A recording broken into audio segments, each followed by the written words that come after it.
Assalamualaikum warahmatullahi wabarakatuh.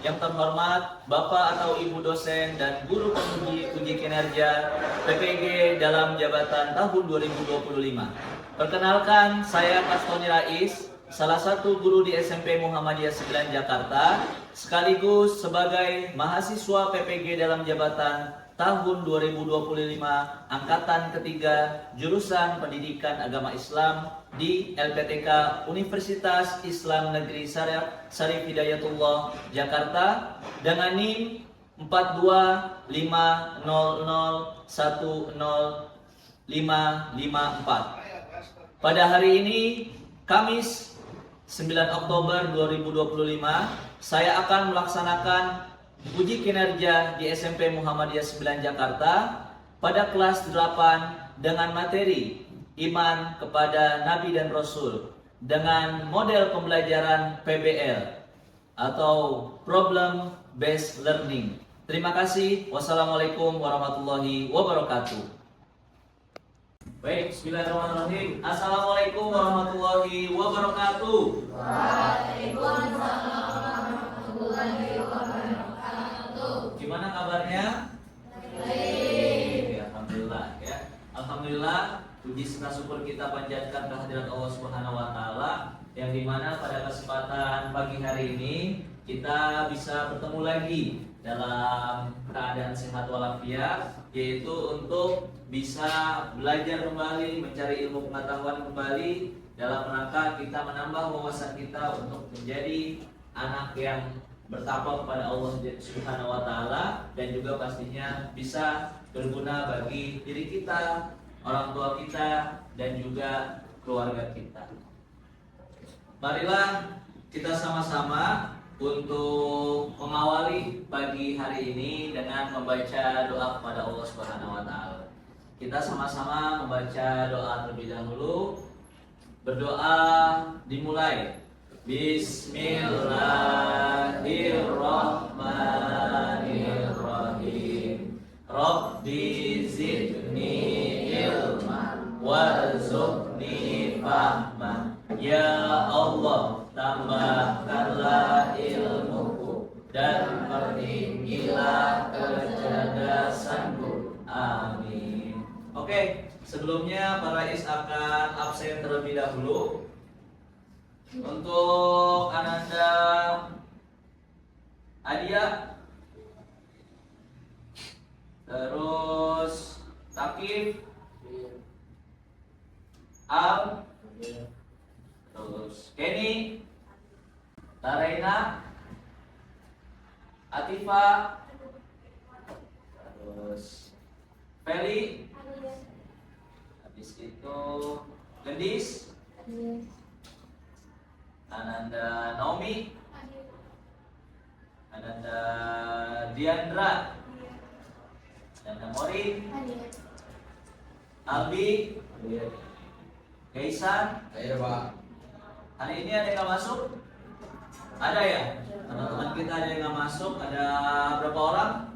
Kurang lebih 5 orang. Mudah-mudahan para yang dapat kabarnya karena sedang sakit. Mudah-mudahan kita doakan teman-teman kita disembuhkan oleh Allah Subhanahu wa taala. Amin. Amin. Itu sebelumnya kita ice breaking terlebih dahulu. Silakan berdiri semuanya. Yo.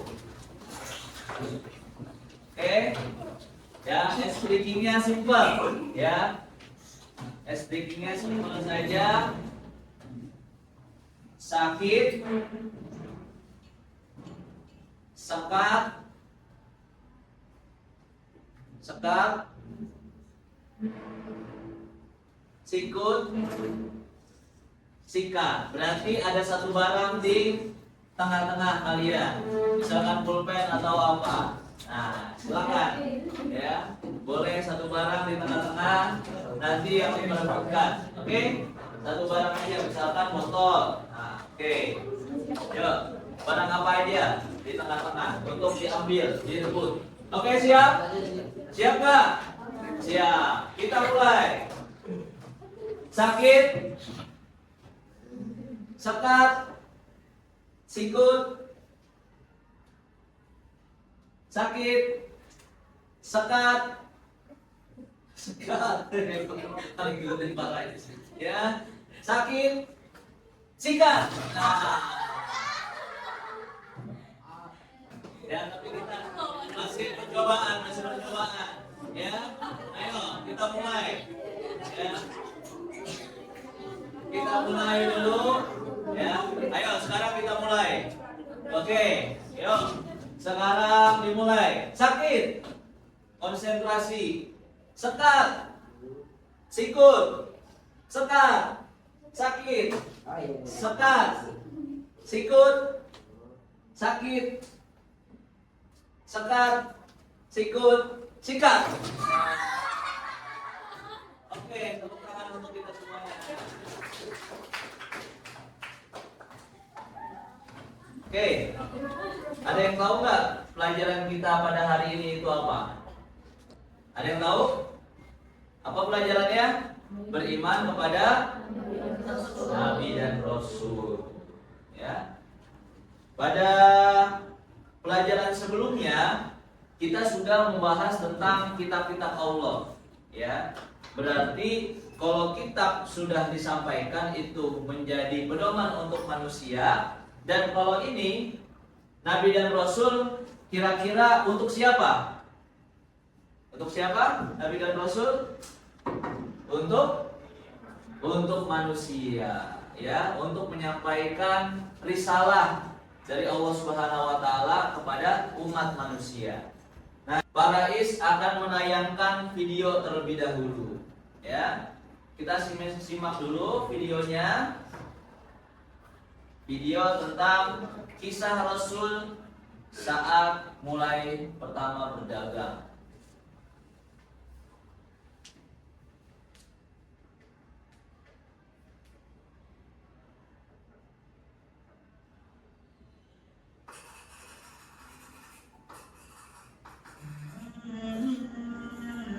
Nabi Muhammad SAW dalam lingkungan Arab Jahiliyah tidak membuat Nabi Muhammad pada saat usia remaja tidak terbawa arus pergaulan yang salah. Sebaliknya, beliau banyak merenung dan menyibukkan diri dalam pekerjaan. Seperti halnya nabi-nabi yang lain, Nabi Muhammad SAW pernah bekerja menjadi pengembala kambing. Tersirat, selama hidup bersama keluarga Abu Thalib, Nabi Muhammad berusaha untuk tidak menambah beban pamannya. Apalagi beliau tahu bahwa Abu Thalib mempunyai banyak anak dan hidup dengan kondisi pas-pasan.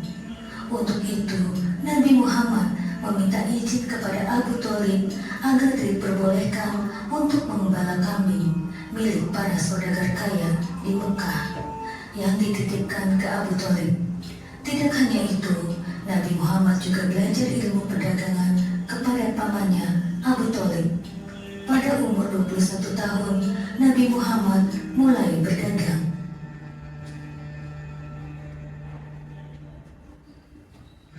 Pada saat berdagang, Nabi Muhammad membeli beberapa produk di pasar Ukas. Ada satu orang yang datang membeli dagangan Nabi Muhammad. Orang itu dari luar Mekah. Setelah selesai transaksi, orang ini menitipkan dagangannya ke Nabi Muhammad. Karena orang ini ingin melakukan umroh jahiliyah, yaitu masih menyembah patung.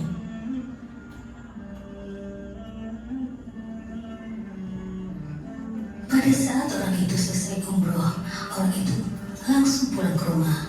Orang itu lupa mengambil dagangannya yang dititipkan tadi di Nabi Muhammad.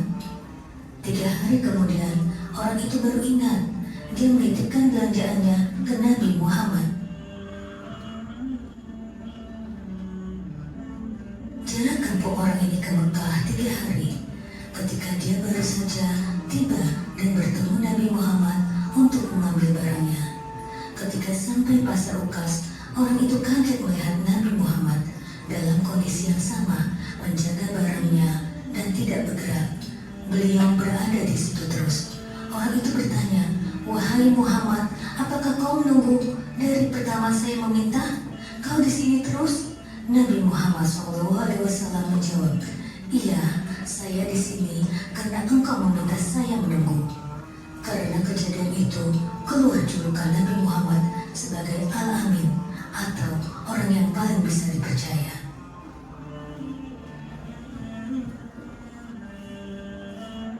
Ternyata kejadian ini membuat satu Mekah tersebar. Bahkan banyak di wilayah sekitar Jazirah terkenal ada orang di Mekah yang bisa dipercaya, namanya Muhammad.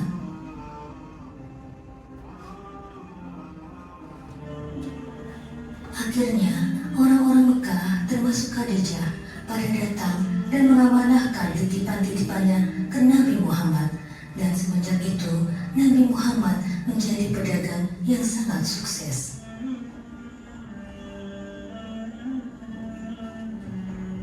Salah satu strategi dagang Nabi Muhammad SAW adalah membawa barang dari Mekah lalu dijual di Syam. Setelah barang dagangannya laku, uang yang beliau dapat dibelanjakan dengan barang dari Syam lalu dijual ke Mekah. Berbeda dengan pedagang yang lain yang hanya membawa dagangannya dari Mekah dijual ke Syam saja.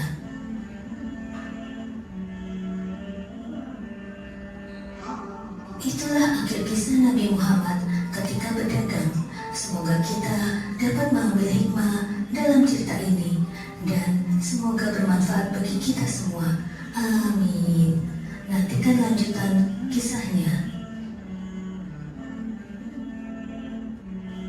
Sesungguhnya para pedagang pengusaha akan dibangkitkan pada hari kiamat sebagai para penjahat, kecuali pedagang yang bertakwa kepada Allah, berbuat baik dan jujur. Hadis riwayat Tirmizi.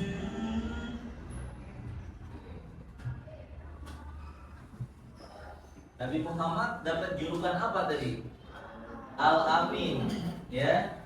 Orang yang dapat dipercaya. Bayangkan aja, ya, tadi sudah dititipkan, ya, misalkan Brian dititipkan oleh seseorang. Kira-kira Brian mau nggak nungguin siang malam hanya di situ doang? Kira-kira mau nggak?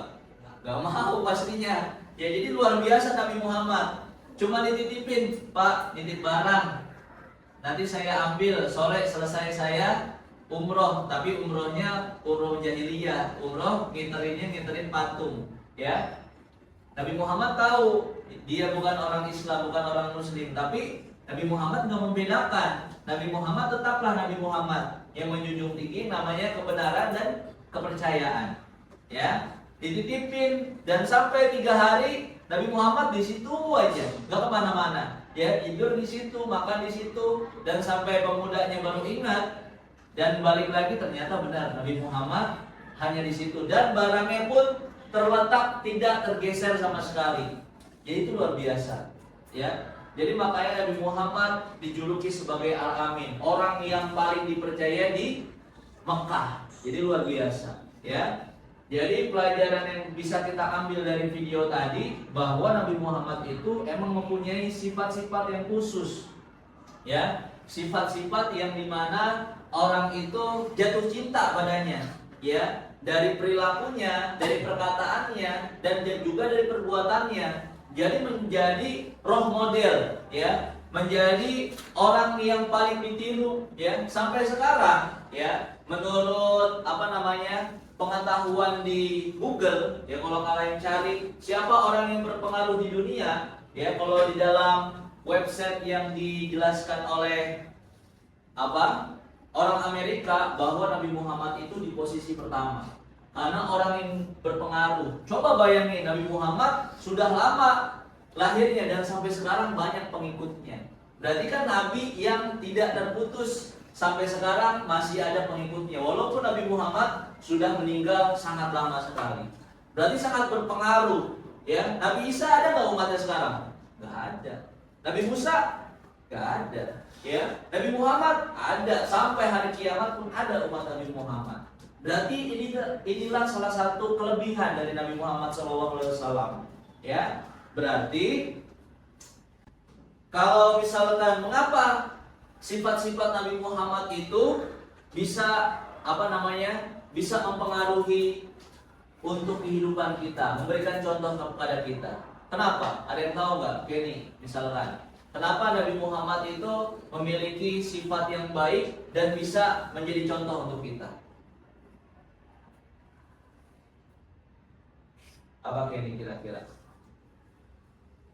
Ya, mengapa sifat-sifat Rasul ini, Nabi Muhammad SAW, ya, bisa dipercaya oleh masyarakat, ya, bahkan sebelumnya dia diangkat sebagai Rasul, ya, kenapa tuh? Kira-kira kenapa?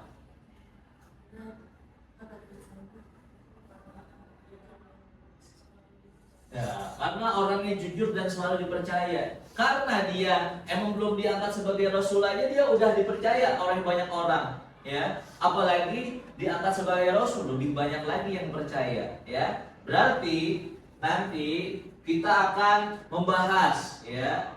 Ada berapa sih sifat Rasul? Yang pertama ada apa? Apa? Sidik. Yang kedua amanah, ya, dapat dipercaya. Yang ketiga fatona, cerdas, ya. Nabi Muhammad cerdas, para Rasul cerdas. Yang terakhir tabligh, menyampaikan. Jadi segala pesan dari Allah Subhanahu wa taala disampaikan langsung, tidak ada yang diumpetin sama sekali. Ya. Nah, para is punya pertanyaan, ya. Kira-kira ada yang bisa jawab nggak nih?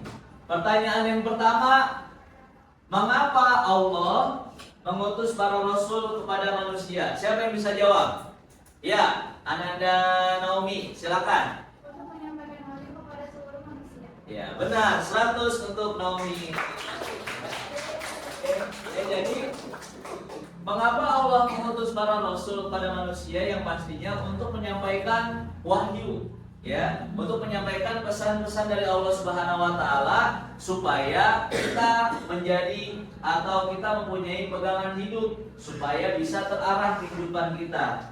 Jadi bukannya Allah itu nggak mau untuk mengurusi sendiri, tapi Allah juga harus bisa menjadi Tuhan yang Maha Esa dengan para rasulnya. Ya, selanjutnya pertanyaan kedua nih, ya. Apa jadinya jika manusia tidak memiliki pedoman hidup dari para rasul? Siapa yang bisa jawab? Oke, Takif. Jadinya hidupnya berantakan dan tidak terarah. Jadi hidupnya berantakan dan tidak terarah. Ya pasti, ya. Kalau manusia nggak punya pegangan hidup, nggak punya pedoman hidup, sudah pasti hidupnya pasti tidak terarah. Contoh, ya, kalau kita misalkan mau menuju ke rumah saudara tapi kita nggak punya alamat, ya kira-kira bakal kesasar nggak? Kesasar, ya pastinya kesasar. Kita nggak tahu kemana, kita nggak tahu mau kemana, akhirnya kesasar karena kita nggak punya pegangan hidup ataupun pedoman hidup ataupun alamat yang kita tuju. Berarti dengan adanya pedoman hidup, ya, yang dikirim oleh para rasul, yaitu ada Taurat, ada Injil, ada Zabur, dan juga ada Al-Quran untuk kita semua. Berarti itu menjadi pedoman kita supaya kita bisa mempunyai pegangan dan hidup kita menjadi terarah. Jadi seperti itu. Nah, selanjutnya pada hari ini kita akan membahas, para is juga mempunyai tujuan pelajaran dulu. Ya, pastinya di setiap kita bertemu pastinya harus mempunyai tujuan pembelajaran dulu. Yang akan kita tuju pembelajarannya ada dua. Yang pertama adalah menunjukkan perilaku yang meneladani sifat Rasul dalam kehidupan sehari-hari. Ya, berarti kita harus mempunyai sifat dan juga kehidupan mempunyai seperti Rasul Shallallahu Alaihi Wasallam. Terus juga yang kedua adalah menyelesaikan masalah kehidupan dengan meladani sifat-sifat Rasul Allah Subhanahu wa taala. Pada hari ini akan membuat kelompok, ya. Ada membuat kelompok yaitu dengan model pembelajaran. Model pembelajarannya yaitu PBL. Apa itu PBL? Problem Based Learning. ya, yang dimana nanti para rais akan memberikan suatu studi kasus, ya, suatu masalah yang akan kalian cari, ya, cari jawabannya. Ketika kalian cari jawabannya, nanti kalian akan ditulis di lembaran yang akan nanti para rais kasih ke kalian, ya. Sekarang dari kelompok 1, kelompok 2, kelompok 3, dan kelompok 4. Ya, silakan langsung menuju teman kelompoknya. Ya, Sidik, siapa Sidik? Kelompok Sidik. Ini.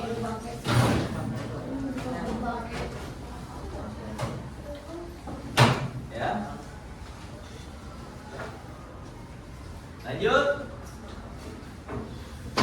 Fatona atau Amanah? Siapa Amanah? Amanah. Amanah.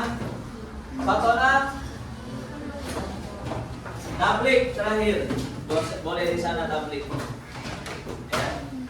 Di sebelah sana boleh diisi. Siapa? Morin, Diandra, Regan, boleh di sebelah sana. Masuk di apa? Nomor 1 apa jawabannya? Nomor 2 apa? Nomor 3 apa? Dan yang terakhir kesimpulan.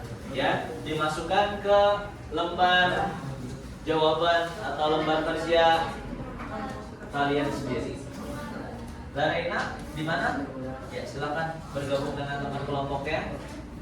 Bergeser saja.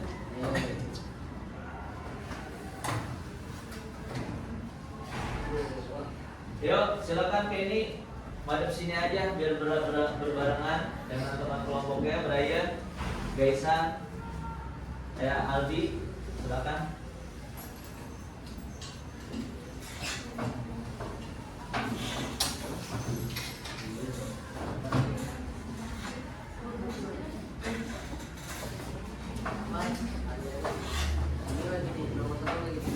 Dikasih apa jawabannya dengan secara berurut ya, supaya bisa nanti kalian presentasikan.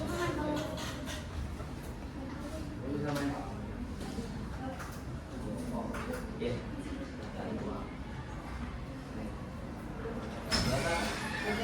Dikerjakan. Jadi sesuai dengan apa yang ditanyakan. Kita disediakan pertanyaannya, sedikit kasusnya tentang amanah.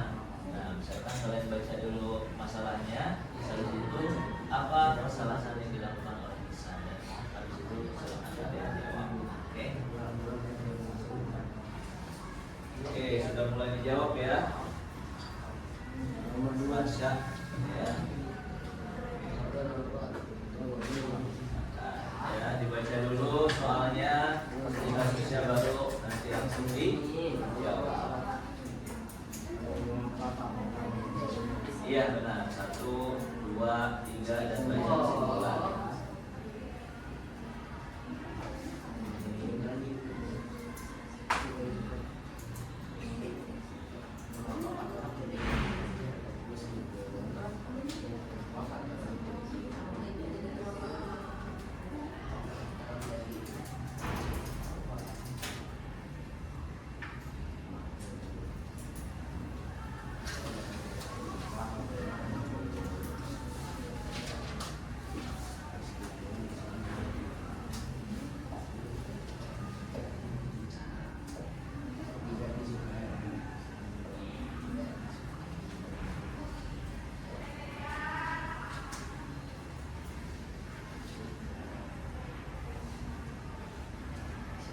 Sambil mengerjain, sambil diskusi bersama.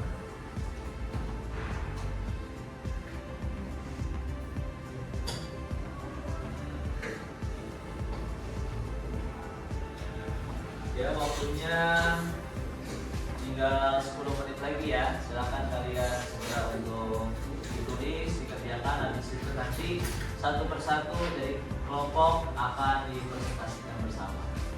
Ya.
berjalan tinggal 8 menit atau tinggal sebentar lagi nanti kalian akan presentasikan di depan.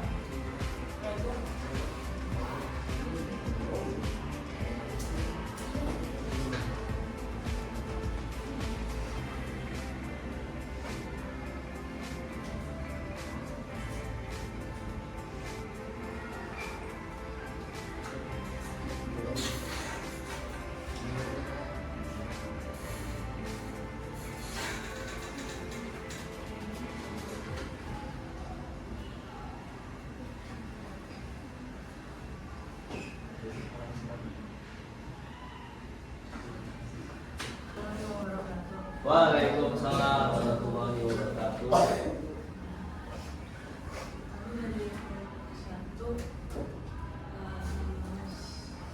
Sifat Nabi Siddiq. Kasusnya adalah suatu hari di sekolah, Dani menjadi saksi bahwa temannya Rahim melihatnya saat ujian. Semua siswa diam karena takut musuh teman. Dani bingung antara ingin jujur atau diam saja. Dia teringat bahwa Rasulullah SAW selalu jujur dalam perkataan dan perbuatan.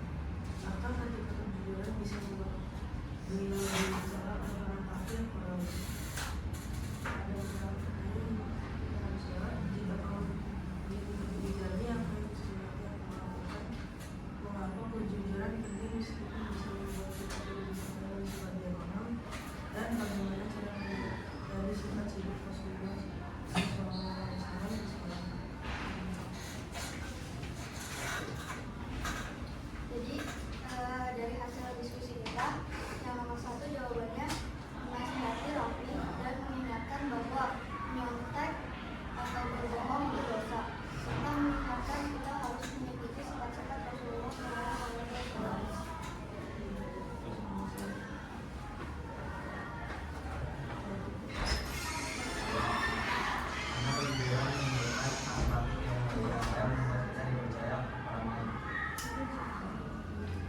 Ketiga, dalam selalu berkata dan bertindak jujur, misalnya tidak mencopet saat ujian, tidak berbohong pada bulan.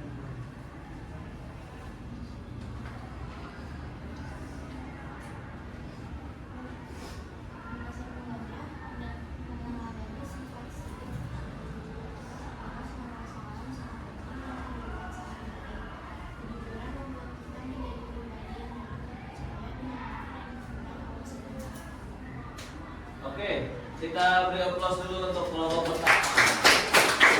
Selamat duduk. Terima kasih. Ya, selanjutnya dari kelompok kedua, sikap atau sifat amanah, dipersilakan. Ya, untuk bisa dipercepat dari sifat amanah. Ya, silakan.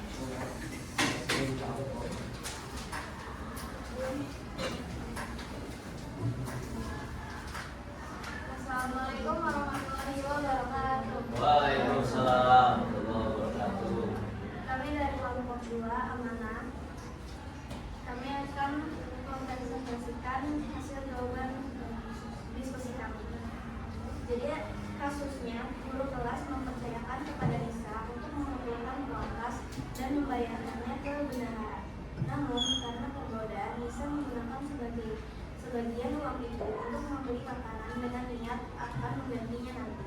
Sayangnya ia lupa dan uang itu pun habis. Akibatnya laporan uang kas menjadi tidak sesuai. Pertanyaan, apa kesalahan yang dilakukan oleh Nisa? 2. Mengapa amanah penting meskipun bisa membuat kita tidak disukai oleh sebagian orang? 3. Bagaimana cara meneladani sifat amanah Rasulullah di sekolah?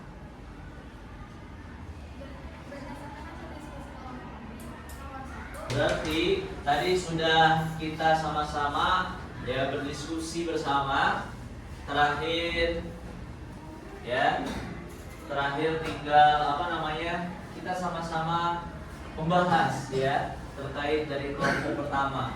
Tadi kelompok pertama itu membahas sikap sidik ya, yang dimana Rasulullah SAW itu mempunyai sikap sidik ya, yang dimana dia harus berkata yang jujur, berkata yang benar, supaya tidak terjadi kesalahpahaman ya, karena segala sesuatu ya yang di sini itu pasti benar. Segala ucapan, omongan Nabi itu pasti benar.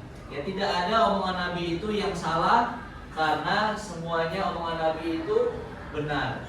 Jadi, apa yang perlu kita teladani dari sikap Siddiq? Apa? Misalkan si Al, apa dari sikap Siddiq?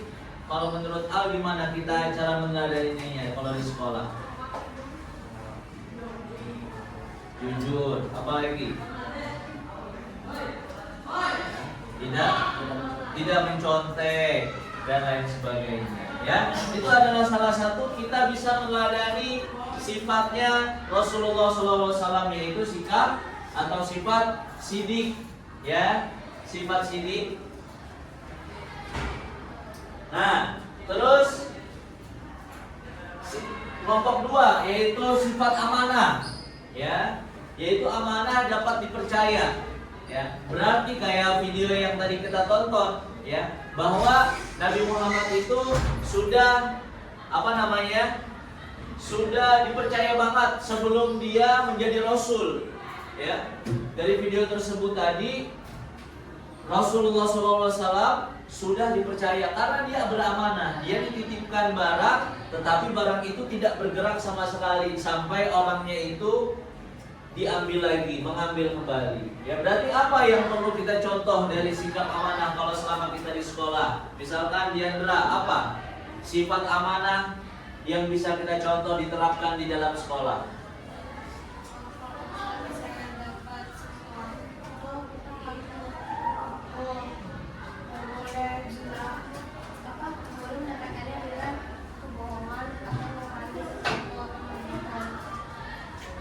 Contohnya apa? Ya, apalagi misalkan beramanah, apalagi contohnya Devan, apa amanah kita misalkan di sekolah itu apa? Contohnya tugas. Iya, amanah dalam menjalankan tugas. Ya, mau ngerjain tugas, mau datang tepat waktu, itu adalah salah satu kita bisa menerapkan sifat amanah di dalam kehidupan kita sehari-hari. Dan selanjutnya tabligh, menyampaikan ya. Rasul itu orangnya menyampaikan. Jadi segala sesuatu yang diberikan oleh Allah ya, dari dari omongannya ya, dari omongannya Allah Subhanahu wa taala yang termaktub di dalam Al-Qur'an, semuanya itu disampaikan. Ya, jadi disampaikan langsung ditulis sama sahabat Nabi Zaid bin Sabit ya, dan menjadi Al-Qur'an sampai sekarang menjadi pedoman kita. Jadi kalau ada apapun yang Nabi umpet-umpetin ya, semuanya disampaikan kepada umat manusia. Apa yang kira-kira contoh yang bisa diterapkan di dalam tabligh ini kalau di sekolah? Ya, apa? Albi, menyampaikan apa contohnya kita kalau di sekolah? Menyampaikan apa kira-kira? Menyampaikan pesan. Pesan dari siapa? Dari guru ya. Jadi misalkan Albi dapat pesan dari guru, langsung segera disampaikan. Dan pesannya juga bukan pesan yang yang hoax ya, yang bohong, yang tidak benar. Akhirnya jadinya malah adu domba. Nah, itu yang bahaya. Nah, dan selanjutnya yang terakhir ya, pada pertemuan hari ini kita sama-sama berefleksi. Para bisa minta tolong untuk membuka laptopnya masing-masing ya. Buka laptopnya atau tabnya. Kita akan sedikit merefleksi.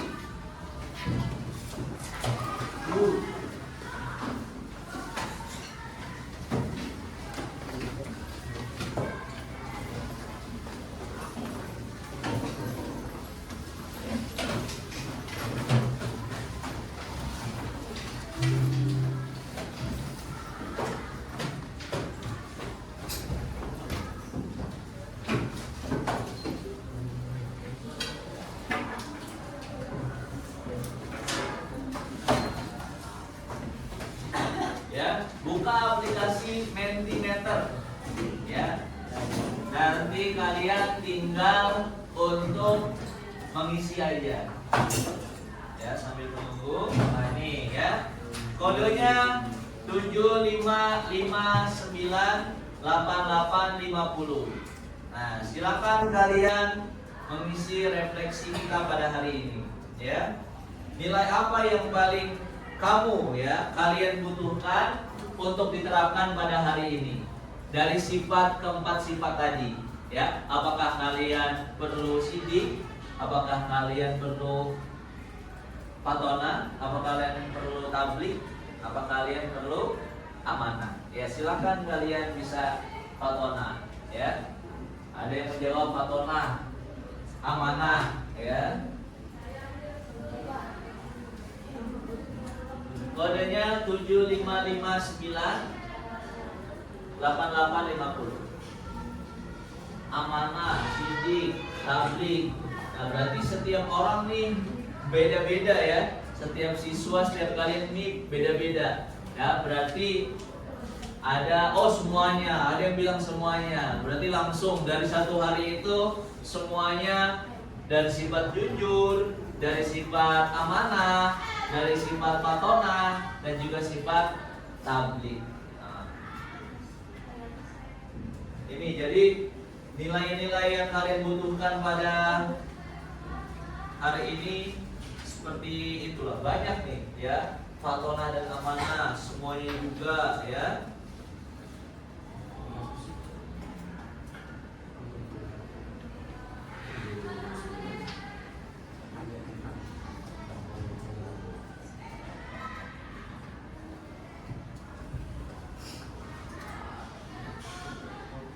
Ada amanah, patona, sidik ya. Berarti tabliknya enggak. Bagaimana? Sudah jelas pertemuan kita pada hari ini? Ya. Apa hikmahnya?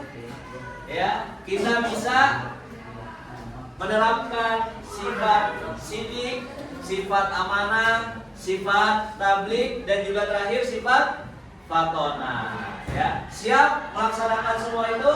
Ya. Siap. Berarti harus siap, harus semangat ya melaksanakan semua itu. Ya, oke. Marilah kita tutup pertemuan kita pada hari ini dengan sama-sama membaca lafal hamdalah. Alhamdulillahirabbil alamin. Subhanakallahumma rabbana bika asyhadu an la ilaha illa anta astaghfiruka wa atubu ilaik. Wassalamualaikum warahmatullahi wabarakatuh.